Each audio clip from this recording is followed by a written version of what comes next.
परमेश्वर के महान और अद्भुत अनुग्रह से एक बार फिर से परमेश्वर ने हमारे जीवन के अंदर ये समय हमको प्रदान कर दिया है कि हम परमेश्वर के वचन से सीखने जा रहे हैं, हम परमेश्वर के वचन को जानने जा रहे हैं। और आज प्रकाशित वाक्य के हमारे अध्ययन के अंदर हम जो तीसरा लेसन समझने जा रहे हैं, उसमें हम प्रकाशित वाक्य के अंदर दिए गए जो प्रतीक हैं उनको हम समझेंगे। और प्रकाशित वाक्य के अंदर यूहन्ना द्वारा बार बार इस बात को दोहराया गया है। यूहन्ना कहता है कि स्वर्ग में एक बहुत बड़ा चिन्ह दिखाई दिया, यानी आसमान के अंदर एक बहुत बड़ा चिन्ह जो है वो दिखाई दिया। और यूहन्ना ने इस वाक्य को 2 बार तो सिर्फ प्रकाशित वाक्य के 12 अध्याय के अंदर ही दोहराया है। और यूहन्ना जो है वो क्यों हमारा ध्यान स्वर्ग की ओर यानी आसमान की ओर लगवा रहा था, और यूहन्ना जिन प्रतीकों का इस्तेमाल कर रहा था उन प्रतीकों का संबंध किस प्रकार से आसमान से या आकाश से पाया जाता है, उन सब बातों को आज के इस लेसन के अंदर हम समझने का प्रयास करेंगे। और हम इस बात को देखेंगे कि प्रथम शताब्दी में जब यूहन्ना प्रकाशित वाक्य की पुस्तक को लिख, तो उस जमाने के जो लोग थे उन्होंने उस पुस्तक के वचनों को किस प्रकार से समझा था, क्योंकि जितनी भी बातों को यूहन्ना लिख रहा था वो प्रतीक जो थे वो प्रथम शताब्दी के मसीही लोग जो थे, गैर मसीही लोग जो थे, वो उन प्रतीकों के बारे में जानते थे। तो आज के हमारे इस अध्ययन को हम प्रारंभ करेंगे, और जिन वचनों से हम अपने आज के इस अध्ययन को प्रारंभ करेंगे 2 स्थलों से हम पढ़ेंगे। लूका रचित सुसमाचार उसका 21 अध्याय और उसके 25वें वचन को मैं इस समय आपके सामने पढ़ रहा हूं, और उसके बाद हम मत्ती रचित सुसमाचार उसका 24 अध्याय उसका 30वां वचन भी पढ़ेंगे। तो लूका रचित सुसमाचार उसका 21 अध्याय उसके 25वें वचन में यीशु ने इस बात को कहा, सूरज और चांद और तारों में चिन्ह दिखाई देंगे, और पृथ्वी पर देश देश के लोगों को संकट होगा, क्योंकि वे समुद्र के गरजने और लहरों के कोलाहल से घबरा जाएंगे। इसी प्रकार मत्ती रचित सुसमाचार उसका 24 अध्याय उसके 30वें वचन के अंदर यीशु ने कहा, तब मनुष्य के पुत्र का चिन्ह आकाश में दिखाई देगा, और तब पृथ्वी के सब कुलों के लोग छाती पीटेंगे, और मनुष्य के पुत्र को बड़ी सामर्थ और ऐश्वर्य के साथ आकाश के बादलों पर आते देखेंगे। अपने दूसरे आगमन की भविष्यवाणियां देते हुए यीशु ने ये वचन जो थे वो अपने शिष्यों को दिए थे, और यीशु ने इस बात को कहा था कि अंत के दिनों में यानी उसके दूसरे आगमन से पहले आसमान के अंदर चिन्ह जो है वो दिखाई देने शुरू हो जाएंगे। और यीशु ने कहा था कि तुमको सूरज, चांद और तारों में चिन्ह दिखाई देना शुरू हो जाएंगे। और प्रत्यक्ष रूप से देखा जाए तो आज हमारे समय में सूरज, चांद और तारों में हमको चिन्ह दिखाई देने शुरू हो गए हैं। आज सूरज जो है उसमें उसको लेकर के जितने भी दुनिया भर के ज्योतिषी हैं वो परेशान होते चले जा रहे हैं, क्योंकि ज्योतिषियों का कहना है, दुनिया भर में रहने वाले ज्योतिषियों का कहना जो है वो ये है कि आज इतने ज्यादा सूर्य ग्रहण पूरी दुनिया के अंदर हो रहे हैं जैसा मानव इतिहास में पहले कभी भी नहीं हुआ है। दूसरी ओर वैज्ञानिक जो हैं वो भी सूरज को लेकर के आज परेशान हो रहे हैं, क्योंकि सूरज जो है वैज्ञानिकों ने बताया कि वो पूरा उल्टा घूम रहा है, यानी सूरज का साउथ पोल नॉर्थ पोल की तरफ जा रहा है और नॉर्थ पोल जो है वो साउथ पोल की तरफ जा रहा है। और इस घुमाव के कारण सूरज के अंदर शक्तिशाली परमाणु विस्फोट हो रहे हैं, और लाखों करोड़ों मेगाटन के परमाणु विस्फोट हो रहे हैं, और सूरज में से इसी कारण भयानक आग की लपटें निकल रही हैं जो भारी अंतरिक्ष में जा रही हैं, और वो लपटें, वो आग की लपटें जो हैं वो हमारी पृथ्वी की तरफ भी आ रही हैं। और पृथ्वी पर ये आग की लपटें जो आ रही हैं इसकी वजह से ही पृथ्वी के जंगलों के अंदर अपने आप आग लगती चली जा रही है, और जंगल जो हैं वो स्वाहा होते चले जा रहे हैं। पृथ्वी पर तापमान बढ़ता चला जा रहा है, पृथ्वी का चुंबकीय क्षेत्र जो है वो तबाह हो रहा है, और वैज्ञानिक अलग अलग आशंका और अलग अलग अटकलें जो हैं वो इसके विषय में लगा रहे हैं। यानी आज वास्तव में सूरज के अंदर चिन्ह जो है वो दिखाई देना हमको शुरू हो चुके हैं। उसके बाद जब हम आगे बढ़ते हैं तो चांद के अंदर भी आज हमको चिन्ह जो है वो दिखाई दे रहे हैं। उदाहरण के रूप में देखें तो चांद जो है आज बार बार चंद्र ग्रहणों के कारण लाल पड़ता चला जा रहा है, लहू की तरह लाल होता चला जा रहा है। और मानव इतिहास के अंदर भी चांद जो है वो कई बार खून की तरह सुर्ख लाल हुआ है चंद्र ग्रहणों के कारण। लेकिन ये चंद्र ग्रहणों के कारण चांद के लाल होने की रफ्तार जो है वो बहुत ही ज्यादा तेज आज हो गई है, और चांद के अंदर हमको ये चिन्ह जो है वो बार बार दिखाई देने शुरू हो गए हैं।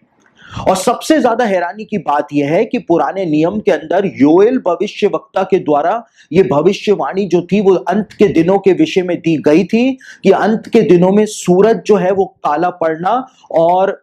चांद जो है वो लहू की तरह लाल होना शुरू हो जाएगा। और योएल ने इस बात को कहा था कि यहोवा के उस बड़े और भयानक दिन के आने से पहले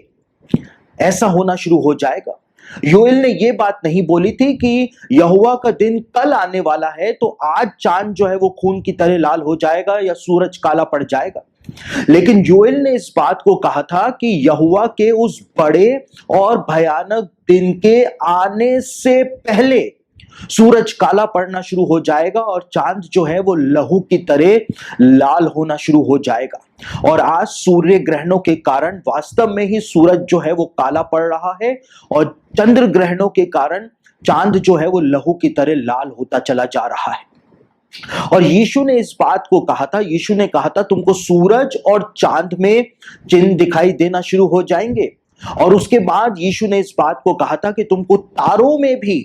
चिन्ह दिखाई देना शुरू हो जाएंगे। और लूका रचित सुसमाचार उसका 21 अध्याय उसके 25वें वचन में जब यीशु ने इस बात को कहा कि तुमको तारों में चिन्ह दिखाई देना शुरू हो जाएंगे, तो वहां पर जो ग्रीक शब्द इस्तेमाल किया गया है वो ग्रीक शब्द है एस्ट्रॉन। और एस्ट्रॉन का मतलब तारे नहीं होता है, एस्ट्रॉन का मतलब ग्रीक भाषा में होता है नक्षत्र मंडल, कॉन्स्टिलेशंस। यानी यीशु ने इस बात को बता दिया था कि अंत के दिनों में तुम्हें नक्षत्र मंडलों में मेरे वापस आने के चिन्ह जो हैं वो दिखाई देना शुरू हो जाएंगे। और आपको जानकर के हैरानी होगी कि आज हमारे समय में बिल्कुल वैसा ही हो रहा है जैसा कि यीशु ने भविष्यवाणी करके बताया था कि मेरे वापस आने के चिन्ह तुमको नक्षत्र मंडलों में दिखाई देना शुरू हो जाएंगे। लेकिन उन चिन्हों को जानने से पहले मत्ती रचित सुसमाचार उसका 24 अध्याय उसके 30वें वचन के अंदर जो भविष्यवाणी यीशु ने अपने शिष्यों को प्रदान करी थी उसको हम एक बार फिर से देख लेते हैं, जहां पर यीशु ने इस बात को कहा था कि मनुष्य के पुत्र का चिन्ह आसमान के अंदर दिखाई देना शुरू हो जाएगा। और मनुष्य के पुत्र का चिन्ह जो है, चाहे दुनिया की कोई सी भी मंडली हो, कोई सी भी मसीही मंडली हो, चाहे वो रोमन कैथोलिक चर्च हो, प्रोटेस्टेंट चर्चेस हो, पेंटिकॉस्टल चर्चेस हो, सीरियन ऑर्थोडॉक्स हो या वो ईस्टर्न चर्च हो, कोई सा भी चर्च क्यों ना हो, दुनिया के सारे चर्चेस जो है, दुनिया की सारी मसीही मंडलियां जो है वो एक मत हो करके इस बात को मानती हैं कि मनुष्य के पुत्र का चिन्ह जो है, यीशु मसीह का चिन्ह जो है वो उसका क्रूस है, उसकी क्रॉस है। और यीशु ने इस बात को कहा था कि मनुष्य के पुत्र का चिन्ह यानी उसका क्रूस जो है वो तुमको आसमान के अंदर दिखाई देना शुरू हो जाएगा। और आज हमारे समय में बिल्कुल वैसा ही हो रहा है जैसा यीशु ने कहा था कि नक्षत्र मंडलों में तुमको मेरे वापस आने के चिन्ह जो हैं वो दिखाई देना शुरू हो जाएंगे। हमारे आसमान के अंदर एक नक्षत्र मंडल पाया जाता है जिसको क्रुक्स नाम से जाना जाता है। और इसको क्रुक्स इसलिए कहा जाता है क्योंकि ये क्रूस के आकार का होता है, क्रॉस के आकार का होता है। और ये क्रुक्स नाम का नक्षत्र मंडल जो है, कलीसियाई इतिहास इस बात को बताता है कि जिस दिन यीशु मसीह को क्रूस के ऊपर यरूशलेम के अंदर चढ़ाया गया था, लटकाया गया था, उसी दिन रात के समय ये क्रुक्स नाम का नक्षत्र मंडल जो था वो यरूशलेम के आसमान में बहुत ही नीचे की ओर चमकता हुआ दिखाई दे रहा था। और सारे यहूदियों को आसमान के अंदर एक बहुत बड़ी क्रूस जो है वो चमकते हुए दिखाई दे रही थी।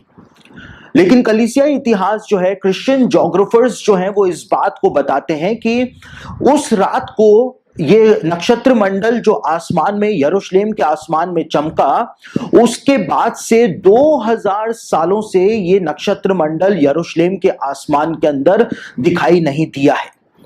लेकिन एस्ट्रोनॉमर्स जो हैं, क्रिश्चियन एस्ट्रोनॉमर्स और क्रिश्चियन ज्योग्राफर्स जो हैं, वो इस बात को बताते हैं कि अब वापस से ये क्रुक्स नाम का नक्षत्र मंडल जो है वो आसमान के अंदर चमकना शुरू हो चुका है, आसमान के अंदर चमक रहा है। और यीशु ने इस बात को बताया था कि मेरे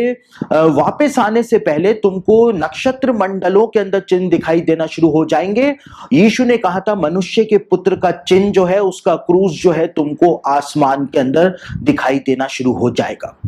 इसी प्रकार से आज से कुछ साल पहले नासा का जो एक टेलीस्कोप है, जिसको हबल टेलीस्कोप के नाम से जाना जाता है, वो हबल टेलीस्कोप जो है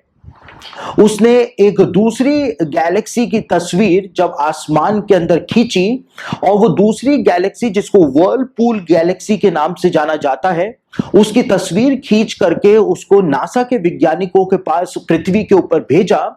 तो हबल टेलीस्कोप से ली गई वर्लपूल गैलेक्सी की वो तस्वीर जो थी, उसको देख करके नासा के वैज्ञानिक भी हैरान रह गए, क्योंकि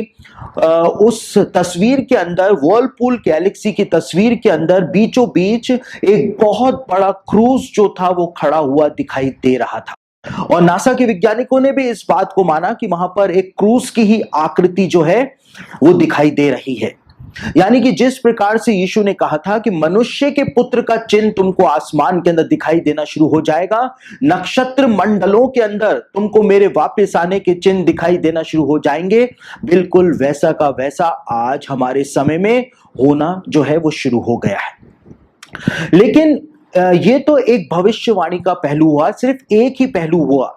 लेकिन आसमान के अंदर जो नक्षत्र मंडल दिए गए हैं, उन नक्षत्र मंडलों के अंदर परमेश्वर ने एक ऐसे रहस्य को छिपाया है जिसको मसीही कलीसिया ने सिर्फ 200 साल पहले आकर के ही जाना है। यानी 1800 सालों से, बीते 1800 सालों से मसीही कलीसिया नक्षत्र मंडलों में पाए जाने वाले उस रहस्य को जानती ही नहीं थी। और वो रहस्य जो है वो ये है कि परमेश्वर ने आसमान के तारों में, इन नक्षत्र मंडलों के अंदर सुसमाचार को छिपाया हुआ है, सुसमाचार को लिखा हुआ है। और आपको जान करके हैरानी होगी कि आसमान के अंदर जितने भी तारे पाए जाते हैं, उन तारों के अंदर पूरी की पूरी बाइबल जो है लिखी हुई है, बाइबल की भविष्यवाणियां लिखी हुई हैं, और सुसमाचार जो है वो आसमान के तारों में, इन नक्षत्र मंडलों के अंदर दर्ज हो रखा है। और मसीही कलीसिया सिर्फ 200 साल पहले ही इस रहस्य से परिचित हो पाई है। बीते 1800 सालों से मसीही कलीसिया को भी ये बात जो थी वो पता नहीं थी। उदाहरण के तौर पर यदि हम देखें तो जब परमेश्वर ने सारे जानवरों की सृष्टि की, सारे जानवरों को बनाया,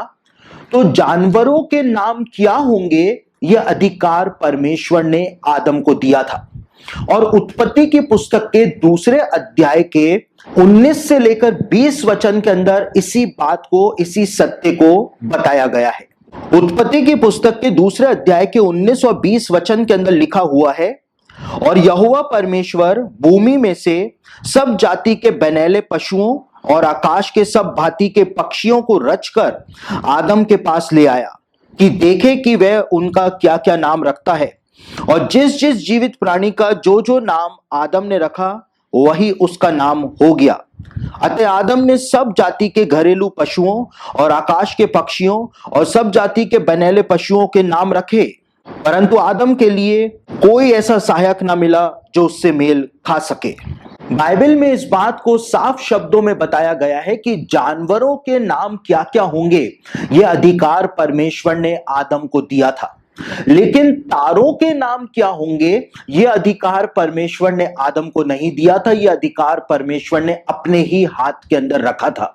और तारों के नाम क्या होंगे, ये निर्णय परमेश्वर ने लिया था, और हर एक तारे का नाम जो था वो परमेश्वर के द्वारा ही रखा गया था। और इसीलिए भजन उसका 147 के 4 के अंदर इसी तथ्य को प्रकट किया गया है, जहां पर भजन 147 के 4 में इस बात को बताया गया है परमेश्वर के लिए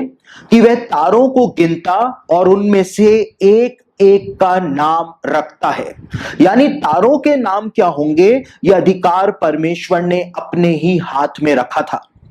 और इसी बात को यशाया की पुस्तक में भी बताया गया है कि परमेश्वर हर एक तारे का नाम रखता है और हर एक तारे को वो नाम लेकर के बुला लेता है, और कोई भी तारा जो है उसकी आज्ञा का उल्लंघन नहीं कर पाता है। यशाया उसका 40 अध्याय उसके 26वें वचन के अंदर लिखा हुआ है, परमेश्वर के लिए बताया हुआ है, अपनी आंखें ऊपर उठा करके देखो, किसने इनको सृजा, वह इन गणों को गिन गिन कर निकालता, उन सबको नाम ले लेकर बुलाता है, और वह ऐसा अत्यंत सामर्थी और अत्यंत बली है कि उनमें से कोई बिना आए नहीं रहता है। बाइबल में इस बात को बताया गया है कि जानवरों के नाम क्या होंगे, यह अधिकार तो परमेश्वर ने आदम को दिया था, लेकिन तारों के नाम क्या होंगे, इन तारों के नाम रखने का अधिकार परमेश्वर ने आदम को नहीं दिया था, और हर एक तारे का, हर एक नक्षत्र मंडल का नाम जो था वो परमेश्वर ने खुद रखा था।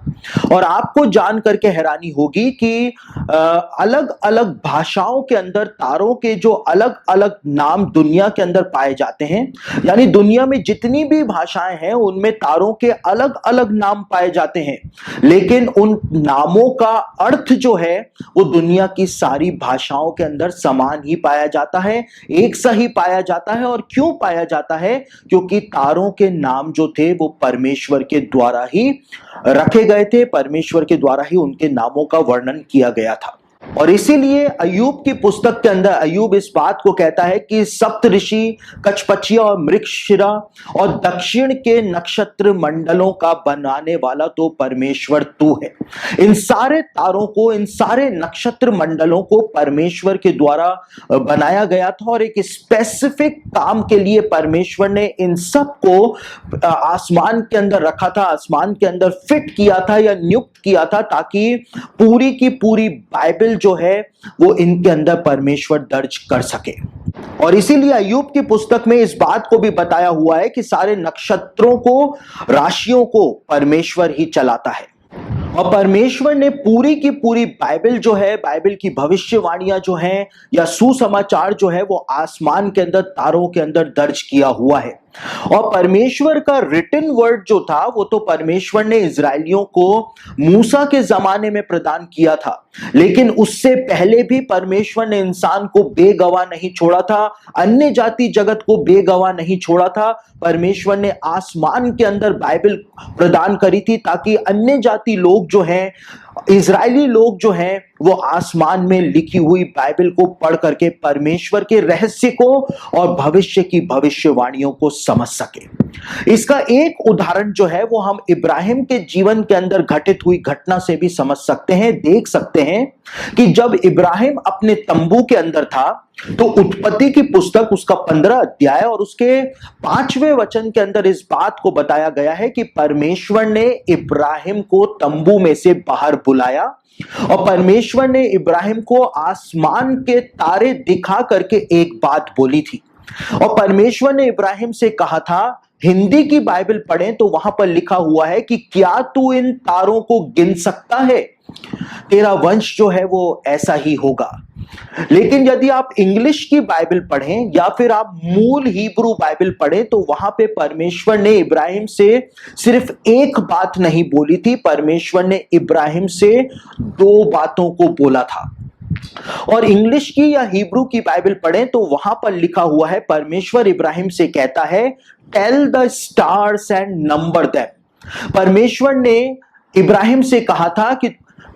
बता तुझे इन तारों में क्या समझ में आ रहा है और क्या तू इन तारों को गिन सकता है। यानी परमेश्वर ने इब्राहिम से 2 बातें कही थी कि बता तुझे इन तारों में क्या समझ में आ रहा है। और गलातियों की पत्री उसका 3रा अध्याय उसका 8वां वचन जब हम पढ़ते हैं तो गलातियों 3:8 के अंदर पौलुस जो है वो इस बात को कहता है कि इब्राहिम को भी हमारे समान सुसमाचार जो है वो सुनाया गया था। तो इब्राहिम को हमारे समान सुसमाचार कब सुनाया गया? जब परमेश्वर ने इब्राहिम को रात के समय बाहर बुला करके वो तारे दिखाए और परमेश्वर ने कहा कि बता तुझे तारों में क्या समझ में आ रहा है। उस समय परमेश्वर ने तारों में लिखा हुआ जो सुसमाचार था, गॉस्पेल इन द स्टार्स जो था, पूरी बाइबल और बाइबल की भविष्यवाणियां जो परमेश्वर ने तारों के अंदर दर्ज की हैं, वो पूरी भविष्यवाणियां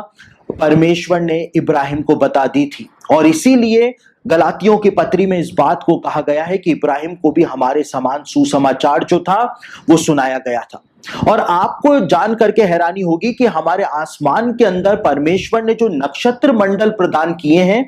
तारे जो प्रदान किए हैं, जब उन तारों को आपस में जोड़ दिया जाता है, एक स्ट्रक्चर या एक आउटलाइन जब उनकी बना दी जाती है, तो आसमान के अंदर आपको स्लाइड शो जो है वो चलता हुआ दिख जाएगा। और इस तस्वीर के अंदर आप देख सकते हैं कि किस प्रकार से जब तारों को आपस में जोड़ दिया जाता है, तारों को एक लकीर खींच खींच करके जब आपस में जोड़ दिया जाता है, तो आकृति जो है वो आसमान के अंदर बन जाती है। और इसीलिए दाऊद जो है वो भजन संहिता उसका 19 अध्याय 1 से 4 वचन के अंदर इसी बात को कहता है।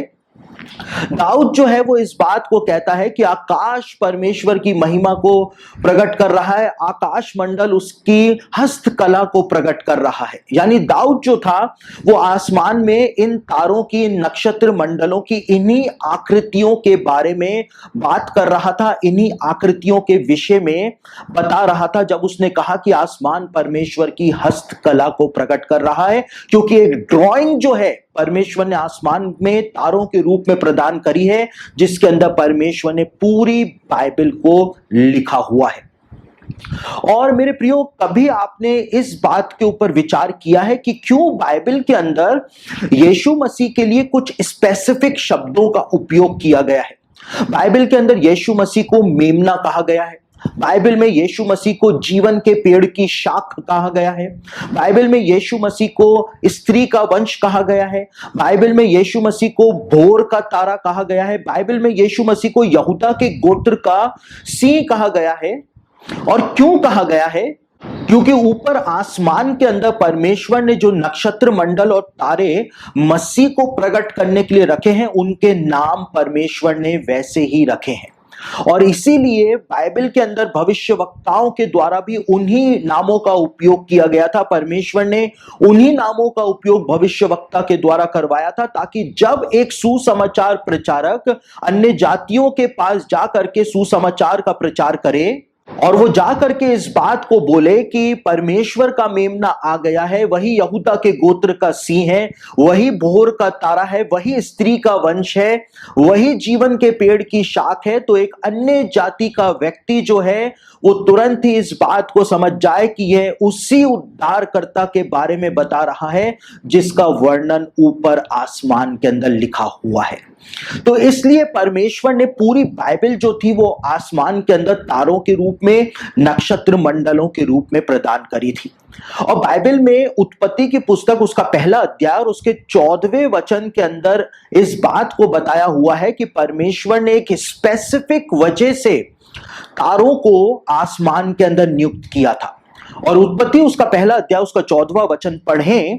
तो वहां पर इस बात को लिखा हुआ है, फिर परमेश्वर ने कहा, दिन को रात से अलग करने के लिए आकाश के अंतर में ज्योतियां हो, और वे चिन्हों और नियत समयों और दिनों और वर्षों के कारण हो। उत्पत्ति की पुस्तक उसका पहला अध्याय उसके 14वें वचन में इस बात को बताया गया है कि परमेश्वर ने तारों को जो आसमान में रखा वो चिन्हों के तौर पर परमेश्वर ने उनको आसमान के अंदर रखा था। और परमेश्वर ने ज्योतिष विद्या यानी एस्ट्रोलॉजी के लिए नहीं, लेकिन खगोल विद्या, एस्ट्रोनॉमी के लिए तारों को आसमान के अंदर रखा था। और क्योंकि परमेश्वर ने आसमान के तारों के अंदर पूरी बाइबल को दर्ज करवाया हुआ है, सुसमाचार को दर्ज किया हुआ है, इसी वजह से शैतान के द्वारा आसमान में लिखी हुई इस बाइबल को करप्ट कर दिया गया और उसको भविष्य फलों से जोड़ दिया गया, उसको ज्योतिष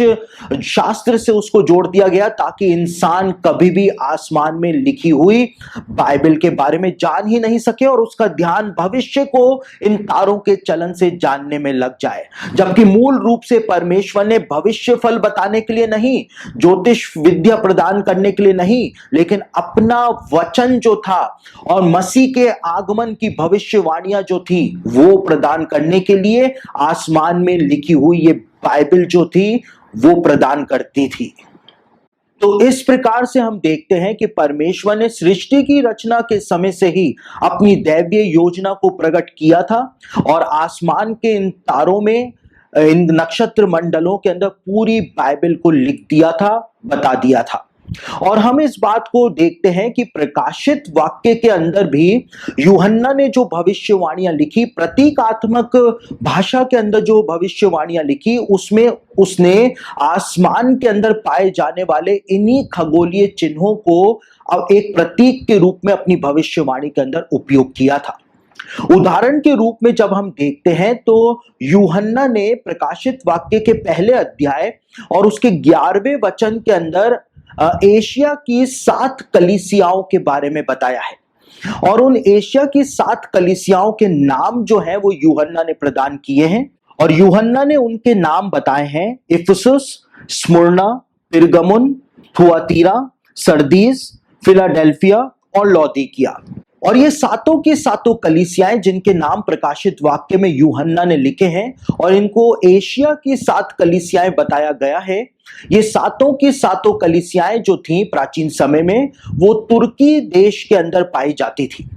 और यदि आप तुर्की देश के नक्शे के अंदर इन सातों कलीसियाओं को देखेंगे तो ये सातों कलीसियाएं जो हैं वो बिल्कुल पास पास स्थित हुआ करती थी उस जमाने में। लेकिन सबसे ज्यादा हैरानी की बात आपको ये जान करके होगी कि जिस प्रकार से तुर्की के नक्शे में इन सातों कलीसियाओं की लोकेशन जो है वो बिल्कुल मामूली अंतर से कचपचिया नक्षत्र मंडल जो आसमान में है, प्लीडियस नक्षत्र मंडल जो आसमान के अंदर है, उससे मेल खाती है। और जब आप प्लीडियस नक्षत्र मंडल को आसमान में देखेंगे और जब आप तुर्की के नक्शे में इन सातों कलीसियाओं की लोकेशन को देखेंगे तो बिल्कुल मामूली अंतर से ही ये प्लीडियस नक्षत्र मंडल से मेल खाता है, मैच करता है। और प्लीडियस नक्षत्र मंडल के अंदर भी 7 ही तारे होते हैं और यहां पर भी 7 ही कलीसियाओं के नाम जो है वो यूहन्ना के द्वारा बताए गए थे। प्लीडियस नक्षत्र मंडल जो होता है इसके अंदर 7 तारे पाए जाते हैं और इन 7 तारों को 7 सिस्टर्स कहा जाता है। और उसी प्रकार से यदि देखें तो यूहन्ना ने 7 चर्चेस के बारे में बताया, 7 कलीसियाओं के बारे में बताया। और मसीही शब्दावली में क्रिश्चियन टर्मिनोलॉजी के अंदर जो चर्च होते हैं, कलीसियाएं जो होती हैं, उनको आपस में सिस्टर चर्चेस ही कहा जाता है। यानी जिस प्रकार से प्लीडियस नक्षत्र मंडल के 7 तारों को 7 सिस्टर्स कहा जाता है, उसी प्रकार से कलीसिया को सिस्टर चर्चेस कहा जाता है। एक अद्भुत बात जो थी वो यूहन्ना ने प्रकाशित वाक्य के पहले अध्याय में ही बता दी थी। और आप इस बात को समझ सकते हैं कि जब प्रथम शताब्दी के लोगों ने जो इन बातों को जाना करते थे कि आसमान में कौन से तारे होते हैं और उनका मतलब क्या होता है, तो उन्होंने यूहन्ना की बात को बहुत ही ज्यादा अच्छी तरह से समझा होगा। वो इस बात को बहुत ही ज्यादा बेहतर रूप में समझ पाए होंगे। और आप इस बात को भी समझ सकते हैं कि जब प्रकाशित वाक्य में प्रथम शताब्दी के लोगों ने और उसके बाद की सदी के लोगों ने भी जब इन बातों को पढ़ा होगा तो उस जमाने के लोग तारों के विषय का ज्ञान रखते थे, तो उन्होंने किस अर्थ में इन सब बातों को समझा होगा, एक बेहतर रूप में समझा होगा जिसको आज हम नहीं समझ पाते हैं। यानी कि प्लीडियस नक्षत्र मंडल की तुलना जो थी उसको यूहन्ना ने प्रकाशित वाक्य के अंदर किया था 7 कलीसियाओं से, और उसने ये प्लीडियस नक्षत्र मंडल के 7 तारों को ही एक प्रतीक बना करके अपनी भविष्यवाणी के अंदर इस्तेमाल किया था। उसके बाद जब हम आगे बढ़ते हैं तो प्रकाशित वाक्य के 12वें अध्याय के 3 और 4 वचन के अंदर एक और बात जो है वो बताई गई है। और प्रकाशित वाक्य के 12वें अध्याय के 3 और 4 वचन के अंदर लिखा हुआ है, एक और चिन्ह स्वर्ग में दिखाई दिया और देखो एक बड़ा लाल अजगर था जिसके 7 सिर और 10 सींग थे। उसके सिरों पर 7 राजमुकुट थे। उसकी पूंछ ने आकाश के तारों की 1/3 को खींचकर पृथ्वी पर डाल दिया। वह अजगर उस स्त्री के सामने जो जच्चा थी खड़ा हुआ कि जब वह बच्चा जने तो उस बच्चे को निगल जाए। यूहन्ना ने प्रकाशित वाक्य के अंदर एक बड़े लाल अजगर के बारे में बताया है और यूहन्ना ने इस बात को कहा है कि स्वर्ग में एक बहुत बड़ा चिन्ह दिखाई दिया, यानी कि आसमान के अंदर एक बहुत बड़ा चिन्ह दिखाई दिया।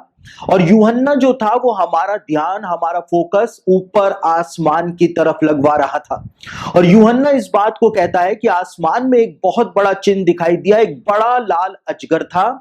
और इंग्लिश के अंदर पढ़े तो वहां पे लिखा हुआ है एक बहुत बड़ा लाल ड्रैगन था, और उसकी पूंछ ने आकाश की 1/3 तारों को खींच करके पृथ्वी के ऊपर डाल दिया। यूहन्ना वास्तव में हमको क्या बता रहा था, उसका संकेत यूहन्ना ने दिया कि स्वर्ग में मुझे एक बहुत बड़ा चिन्ह दिखाई दिया।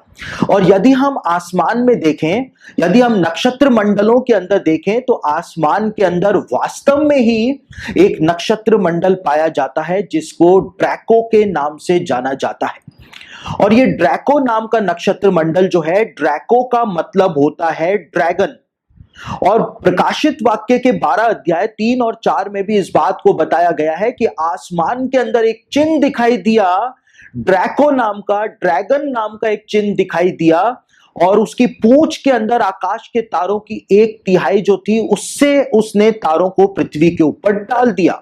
आपको जानकर के हैरानी होगी कि ड्रैको नाम का यानी ड्रैगन नाम का ये नक्षत्र मंडल जो आसमान के अंदर पाया जाता है, इसकी पूंछ के दायरे में 1/3 तारे ही आते हैं। यानी आप समझ सकते हैं इस बात को कि जब यूहन्ना ने प्रकाशित वाक्य में ड्रैको का जिक्र किया, जब इस नक्षत्र मंडल के बारे में उसने बताया, तो यूहन्ना के जमाने के लोग जो थे उन्होंने इस भविष्यवाणी को किस प्रकार से समझा होगा। और इसी ड्रैको नाम के नक्षत्र मंडल को अय्यूब की पुस्तक के अंदर वेग भागने वाले नाग के रूप में बताया गया है। और अय्यूब की पुस्तक उसका 26 अध्याय उसके 13वें वचन को जब आप पढ़ें, तो इसी ड्रैको के बारे में अय्यूब की पुस्तक के अंदर भी बताया गया है। बहुत ही स्पष्ट है कि अय्यूब की पुस्तक में ड्रैको